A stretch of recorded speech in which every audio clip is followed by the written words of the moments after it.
ഞാനിവിടെ ഏറ്റവും മൂത്ത മോളാണ്. ഞാനിതാ പോവുക. എൻ്റെ മക്കളൊക്കെ ഉണ്ട് എന്താ. അസ്സലാമലൈക്കും. ഇതെൻ്റെ ഉമ്മാണ്, ഉമ്മയ്യ. ഞങ്ങൾ 11 മക്കളാണ് നമുക്കുള്ളത്.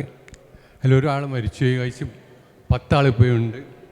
3 ആൺകുട്ടികൾ, 8 പെൺകുട്ടികൾ. ഉമ്മയാണ് ഇപ്പോൾ ഈ കുടുംബത്തിലെ ഏറ്റവും മുതിർന്നതെന്നാണ് പറയുന്നത്. അള്ളാഹുവല്ലോ. ഏതായാലും ഇങ്ങനൊരു സംഗമം സംഘടിപ്പിച്ചതിൽ വളരെയധികം സന്തോഷമുണ്ട്. ഇപ്പോൾ അരീക്കോട്ടുള്ളവരെ പരിചയപ്പെടാൻ പറ്റിയതും ഏറ്റവും നല്ലൊരു മുഹൂർത്തമായിട്ട് ഞാൻ കണക്കാക്കുകയാണ്. ഇതുവരെ ഇവരൊന്നും പരിചയമില്ലായിരുന്നു. ഏറ്റവും വലിയൊരു ചാൻസാണ് കിട്ടിയത്. അപ്പോൾ കുടുംബ ബന്ധം ഇങ്ങനെ അടുപ്പിക്കണം എന്നുള്ളതാണ്.